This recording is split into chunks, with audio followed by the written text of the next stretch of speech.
Bare naked. Bare naked. Bare naked. ABCs. Welcome to the Bare Naked ABCs, where we are slowly dog paddling through the Bare Naked Lady songs alphabetically. We are back from winter break and ready to come out of our cocoons like butterflies. We are free. See what you did there. This week I am joined again, as always and pleasurably, by Aaron. And Michelle. As this week we discuss Crawl. Crawl. It's really impressive when I was just drowning. Off Grinning Streak from 2013. It is an Ed Robertson song.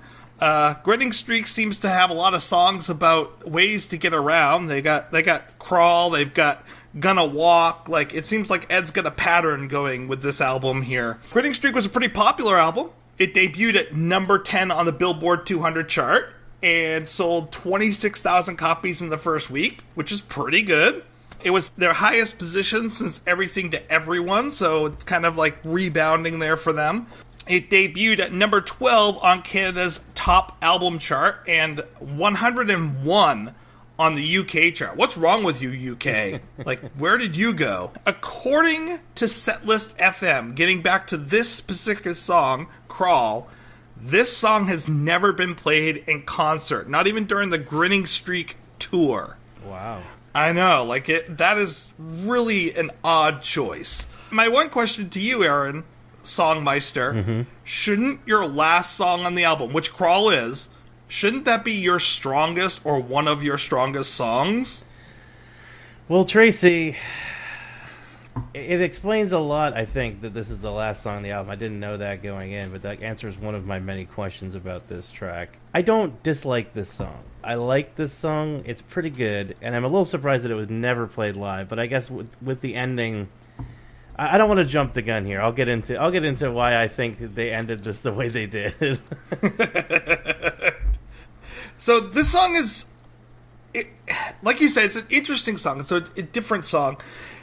He's trying to make metaphorical references to swimming and crawling. So he's referring to Crawl in this song, and I thought before I even listened to this song, because I don't listen to this song often, so it'd been a while, I thought he was referring to crawling as in the thing that we all do when we're trying to get around as babies. No, the and then I was like, swim technique, yes. Right. Oh, wait, this is a swim song, sort of. And then he makes the reference to the butterfly. Yeah. Some interesting, non-interesting facts about crawl stroke. It has several variations. The most often used is the Australian crawl. It is the fastest of the strokes, which is why often when swimmers use freestyle, which means they can use any stroke, any way to get down the pool, they often choose the crawl stroke to get down the pool for competitions. It is also one of the least tiring strokes. People can do it for a very, very long period of time without losing any energy. It is also one of the oldest strokes, which was first seen in Egyptian hieroglyphics. Wow. So, just some interesting little tidbits there about crawl stroke. Crawl up and down the Nile. They did. That's kind of cool. Maybe not. I don't know how fast the Nile was. Are you in denial about that fact, Tracy? You missed me, didn't you? This is really interesting. Not to jump the gun on Aaron's hot take, but just hearing you guys talk about this, like, it's just, I'm having to revise my assessment of this song because I totally did not take it literally. I totally looked at it as a song about shifting through depression. Yes. And but well, I definitely think that's definitely the intent, I would say. Well, and it's just interesting through the metaphor of swimming, learning to swim. It's just interesting, like, it makes so much more sense if you take it literally, but then it also disappoints me if it's literal. You know what I mean? Like, it's I think it's both. Why not both? Yeah, I think he's doing his double meaning thing that Ed likes to do. Scorpio double entendre. I really did like the lyrics in this song. I have to say, it reminded me very much of a comic book or a graphic novel, if you want to be pretentious, that I really love called The Max. And The Max is about this, well, ostensibly superhero, but he really ends up destroying things more than he ends up helping anybody. But he's kind of like, potentially he could just be a schizophrenic homeless man. We're not really sure. Maybe he's just a hero in his own mind. But the whole thing is a metaphor for like puberty and coming of age and trying to become an adult and trying to make sense of the chaos of an adult life, and when you're responsible for yourself and coming to face your own kind of demons and dealing with depression and all this kind of stuff. So it was something I loved very much when I was in high school. It really kind of helped me out a lot. And they used the metaphor because, you know, he was talking to this depressed girl at one point called Sarah, and he said, you're wading through your depression, or you're wading through this time in your life. And she said, wading with a T? He said, no, wading. And I think there's a nice metaphor there about, like, they're talking about, you start off with in this song, they're talking about starting off with like a doggy paddle. And the doggy paddle, you know, it's not going to get you very far, but it'll help you not drown. You know, it's just kind of treading water, right? You just stay alive. And it's usually our first thing that we do involuntarily. If you throw a child into water, that's their first thing they try to do. If you've ever worked out in a pool before, they have, like, you know, the underwater aerobics, or just if you've done swimming, especially in like a lap sense or a competitive sense, you know how much inertia you have in water, how much energy it takes to get moving. So, like, imagine you're standing still in a pool with the water up to your neck, and then you try and run. There's a lot of resistance, you know what I mean? I feel like that's a really good metaphor for depression, like how hard it is to just get out of bed, take a shower, get dressed, go to work.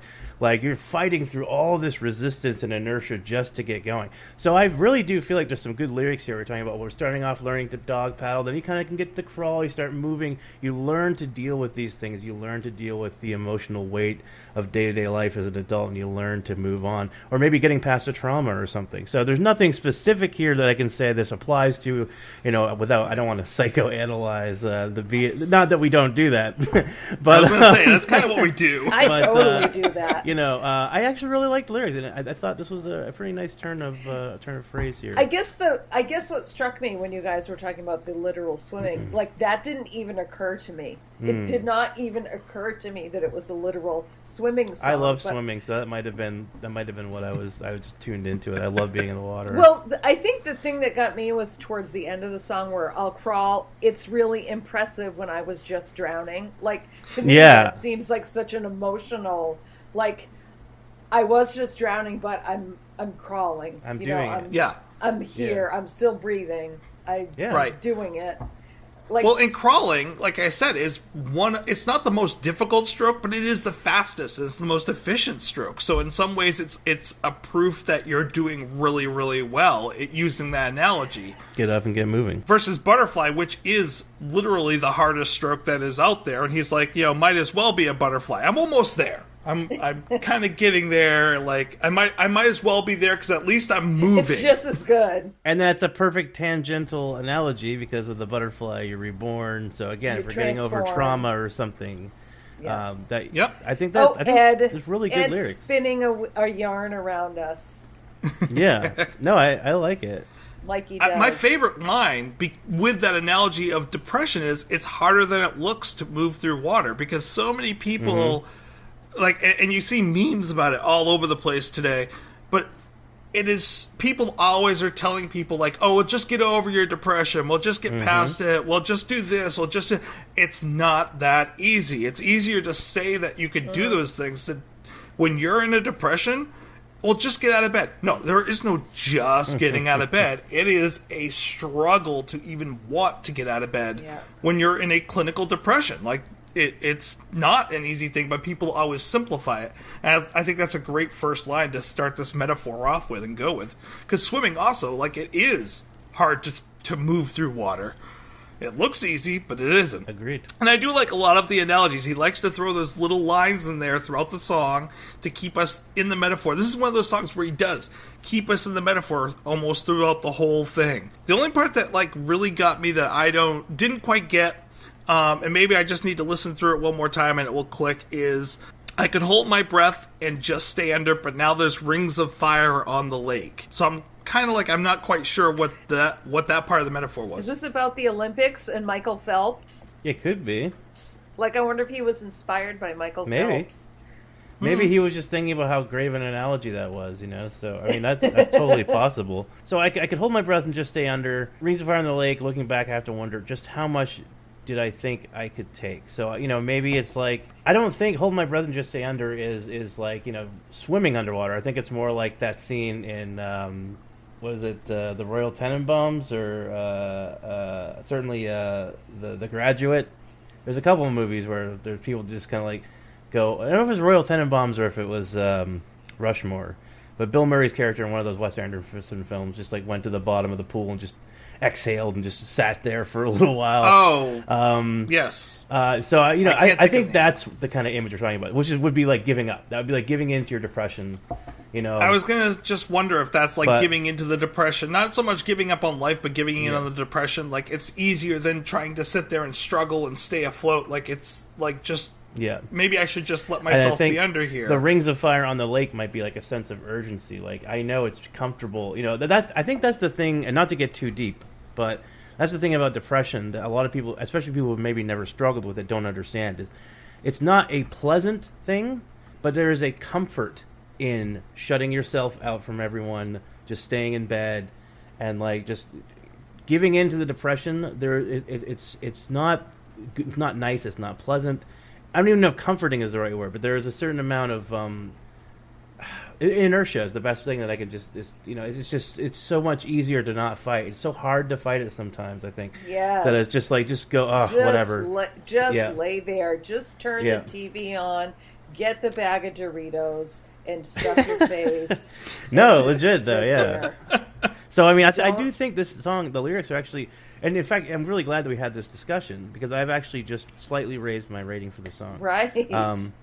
I like it a little better now. I already was coming at it from this angle, but I certainly think after discussing it with the both of you that this is most definitely where the lyrics are coming from, and I really like the analogy, and I think it's pretty nicely done.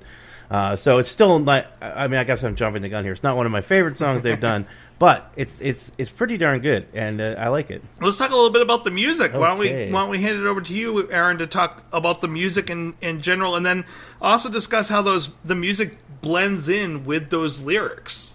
Well, now I'm thinking twice as hard about it because this is interesting. So, okay, let's break it down. Breakdown. Aaron's gonna talk about chord structure and time. Crawl is recorded at 97 beats per minute. Exactly. Again, does seem to have been recorded to a click track or electronic percussion. It's in the key of A major. Let's go over the changes here really briefly. This is very simple changes. So the verse is 1-6-4, and then the intro and the chorus are both 1-3-4. So we're kind of we're departing and arriving at the same place, but with different layovers, if you will. And then the pre-chorus is kind of the most complex. The pre-chorus goes 2-3-4-6-5-4, and then the 4 goes back to the 1 for the chorus. So it's like a blues turnaround.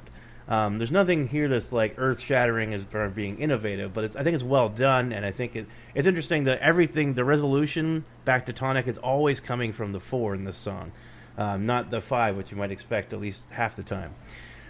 So it's interesting. I don't know if that was intentional, like the 4, traditionally speaking, people don't view it as having the same amount of urgency to resolve back to the tonic that the 5 does, so I don't know if that's a metaphor for the depression or the fact that it kind of stays in the same place and does the same things, if that's like talking about depression or the inertia. Maybe I'm giving them too much benefit of the doubt, or maybe I'm projecting here, but that could be an interesting way to look at it, certainly.